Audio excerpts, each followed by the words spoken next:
अस्सलाम वालेकुम dear students, उम्मीद है आप सब खैरियत से होंगे। अब हम एक्सरसाइज 1.3 का क्वेश्चन नंबर 4 देखेंगे। इससे पहले हम एक्सरसाइज 1.3 का लास्ट वीडियो में क्वेश्चन नंबर 1, 2, 3 सॉल्व कर चुके हैं। अगर आपने नहीं देखी उसकी वीडियो तो इसकी डिस्क्रिप्शन में उसका लिंक होगा, वो आप देख सकते हैं। ठीक है, आज हम इसका क्वेश्चन नंबर 4, 5 और 6 देखेंगे। Find two numbers whose sum is 68 and difference is 22। ठीक है, ये आपको क्वेश्चन दिया हुआ है। उसने कहा है कि दो नंबर है हमारे पास जिसका सम जो है वो 68 है और जो डिफरेंस है वो आपके पास 22 है। तो सबसे पहले बच्चे हमने दो नंबर लेट करने हैं। तो लेट करेंगे first number that is x और सेकंड नंबर हम लेट कर लेते हैं y। ठीक है, अब उसने कहा है find two numbers whose sum, इन दोनों का जो सम है वो हमारे पास किसके बराबर है। यहाँ पे आप लिख सकते हैं according to given condition, according to condition x plus y, इन दो नंबर्स का सम कहा है ना उसने, दैट इज 68 और इसी दोनों का क्या कहा है उसने, डिफरेंस। तो वो आएगा x minus Y is equal to 22। तो ये बच्चे हमारे पास सिंपल दो इक्वेशन बन गई। इसको इक्वेशन 1 का नाम दे दें और इसको इक्वेशन 2 का। अब यहाँ पे देखें, अगर आपके पास यहाँ पे किसी वैल्यू में इसका कोफिशिएंट सेम ना होता तो हमने खुद से उसको कोफिशिएंट को बराबर कर लेना था। यहाँ पे इसका कोफिशिएंट भी 1 है, इसका भी 1 है, इसका भी 1 है और इसका भी हमारे पास 1 है। तो यहाँ तो इन दोनों इक्वेशंस को ऐड करके आप एक वेरिएबल की वैल्यू निकाल लें या दोनों को सब्ट्रैक्ट कर लें। तो यहाँ पे देखें एक प्लस की एक माइनस किया तो हम सिंपली ऐड कर लेते हैं क्योंकि बच्चों को ऐडिंग आसान लगती है। तो हम यहाँ पे ऐडिंग इक्वेशन 1 एंड 2 करेंगे। x plus Y is equal to 68, x minus Y is equal to 22। जब इसको ऐड करेंगे बच्चे ये दोनों आपके पास कैंसिल हो जाएंगे और ये आपके पास आ जाएगा 2x। इसको ऐड करेंगे 8 और 2 हमारे पास क्या आ जाएगा 10। ठीक है, 6, 7, 8, 9। तो x आपके पास इधर रहेगा, 2 हमारे पास उधर जाके क्या हो जाएगा डिवाइड। तो ये आपके पास इसको डिवाइड करेंगे तो आपके पास 45 इसका आंसर आ जाएगा। एक ही वैल्यू आ गई है। अब हम इस वाली में या इस वाली दोनों में से किसी में भी आप पुट करके जो अदर वैल्यू है वो निकाल सकते हो। तो हम पुट करते हैं इसकी वैल्यू इन इक्वेशन 1। ठीक है, that is x plus Y is equal to 68। तो x की वैल्यू बच्चे हमारे पास आई है 45। 45 इधर प्लस का है, उधर जाएगा तो हमारे पास क्या हो जाएगा माइनस। ठीक है, 8 में से 5 जाएंगे तो 3, 6 में से 4 गए तो आपके पास 2 आ जाएगा। तो ये हमारे पास इसका अदर जो है, इसका मतलब 23 और 45 इन दोनों को ऐड करेंगे तो आप करके देख भी सकते हैं कैलकुलेटर पे 68 आएगा और अगर हम सब्ट्रैक्ट करेंगे तो आपके पास 22 आएगा जो कि हमारा रिक्वायर्ड आंसर है। नेक्स्ट क्वेश्चन नंबर 5 में बच्चे को कह रहे हैं the weather in Lahore was usually warm during the summer of 2024। TV news reported temperature as high as 48 degree. ठीक है, अब उसने कहा है कि ये वाला फॉर्मूला यूज़ करते हुए ना आपने फ़ॉरेन हाइट में करना है। ये आपको सेल्सियस में टेम्परेचर दिया हुआ है और फ़ॉरेन हाइट में उसमें कन्वर्ट करना है हमने। तो यहाँ पे देखिए बच्चे उसने आपको हिंट में फॉर्मूला भी दिया हुआ है। हो सकता है बोर्ड में आपको पेपर में फॉर्मूला प्रोवाइड ना किया गया हो। ठीक है, तो सिंपली हम यहाँ पे लिखेंगे C is equal to 48 degree. ठीक है, ये आपके पास टेम्परेचर है, हमने इसको फ़ॉरेन हाइट में करना है। तो फ़ॉरेन हाइट का फॉर्मूला है 9/5 मल्टीप्लाई C प्लस 32। तो आपने यहाँ पे C की सिर्फ वैल्यू पुट करनी है, दैट इज़ 48 प्लस 32।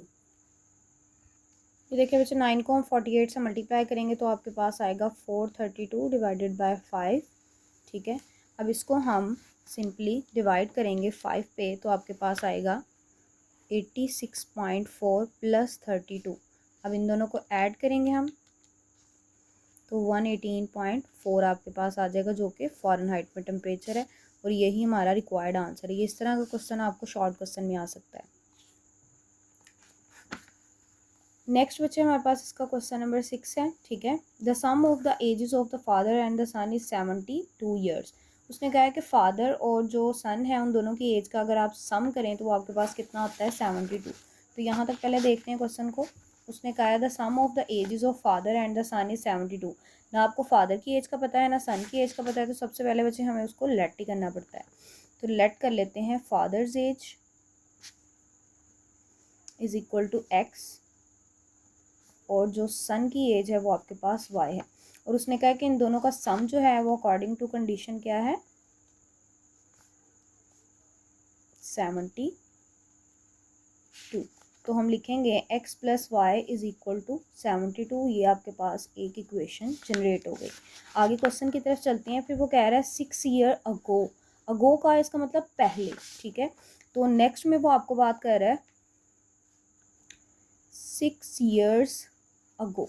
तो बच्चे अगर 6 ईयर अगो जाएं, पीछे की तरफ जाएं, तो फादर की एज जो है वो हमने क्या लेट की है, हमें नहीं पता वो कितनी है, तो x है। x इसका मतलब अगर वो 25 ईयर्स के हैं या 30 ईयर्स के हैं, तो 30 में से हम 6 को क्या करेंगे, माइनस करेंगे। तो यहाँ पे भी यानी कि अगर आप इसको सपोज कर रहे हो कि ये 30 है, तो उसमें से 30 जाहिर सी बात है 6 माइनस करोगे तो आपके पास क्या आ जाएगा 24। 6 ईयर अगो फिर उसकी ये एज बनेगी। तो सेम यही काम बच्चे हमने इसमें भी करना है। तो यहाँ से आप 6 को क्या करोगे, माइनस कर दोगे, ठीक है। जब भी अगो की बात आएगी तो आपने जो एक्चुअल एज है उसमें से उसको माइनस कर देना। इसी तरह सन की एज निकालेंगे, वो आ जाएगी y माइनस 6, ठीक है। अब अगली कंडीशन देखते हैं, यहाँ तक हो गया। फिर वो कह रहा है the father's age was 2 times the age of the son. जो फादर की एज है वो सन की एज का 2 टाइम्स है, यानी कि वो उससे क्या है, आपके पास 2 टाइम्स है, डबल है। तो यहाँ पे हम नेक्स्ट कंडीशन लगाएंगे। फिर अकॉर्डिंग टू कंडीशन